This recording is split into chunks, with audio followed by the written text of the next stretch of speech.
ಮಂಗಳೂರಿನಲ್ಲಿ ಕೊರೋನಾ ಸೋಂಕಿತರ ಸಂಖ್ಯೆ ಹೆಚ್ಚಾದ ಹಿನ್ನೆಲೆಯಲ್ಲಿ ಕೇರಳ ಸರ್ಕಾರ ಕೇರಳಿಗರಿಗೆ ಮಂಗಳೂರು ಪ್ರವೇಶ ನಿರ್ಬಂಧಿಸಿದ ಕಾರಣ ಪಾಸ್ ಹಿಡಿದು ದಿನನಿತ್ಯ ಕೆಲಸಕ್ಕೆ ಬರ್ತಾ ಇದ್ದವರನ್ನ ಕೇರಳ ಪೊಲೀಸರು ತಲಪಾಡಿಯಲ್ಲಿ ತಡೆ ಹಿಡಿದಿರುವುದು ಗೊಂದಲಕ್ಕೆ ಕಾರಣವಾಗಿದೆ.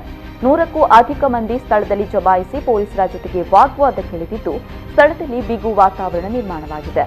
ಜುಲೈ 11ರ ಅವಧಿಯವರೆಗೆ ದಕ್ಷಿಣ ಕನ್ನಡ ಜಿಲ್ಲಾಡಳಿತ ನೀಡಿರುವ ಪಾಸ್ ಇದೆ.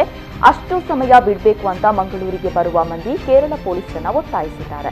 ಆದರೆ ಮಂಗಳೂರಿಗೆ ಬಂದ 5 ಮಂದಿಯಲ್ಲಿ ಕೊರೋನಾ ಪತ್ತೆಯಾದ ಹಿನ್ನೆಲೆಯಲ್ಲಿ ಕೇರಳ ಸರ್ಕಾರದ ಕಠಿಣ ಆದೇಶ ಇರೋದ್ರಿಂದ ಮಂಗಳೂರಿಗೆ ಹೋದಲ್ಲಿ ಅಲ್ಲಿಗೆ ಉಳಿದುಕೊಳ್ಳಿ ಅಂತ ಕೇರಳ ಪೊಲೀಸರು ತಿಳಿಸಿದ್ದಾರೆ.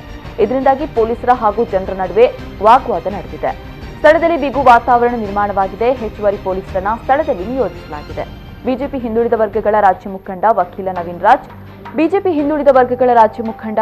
ನವೀನ್ ರಾಜ್, ಭಾರತೀಯ ರೈಲ್ವೆ ಮಜ್ದೂರ್ ಸಂಘದ ಡಿವಿಷನಲ್ ಅಧ್ಯಕ್ಷ ತುಳಸಿದಾಸ್ ಸೇರಿದಂತೆ ಮತ್ತಿತರರು ಈ ಸಂದರ್ಭದಲ್ಲಿದ್ದರು.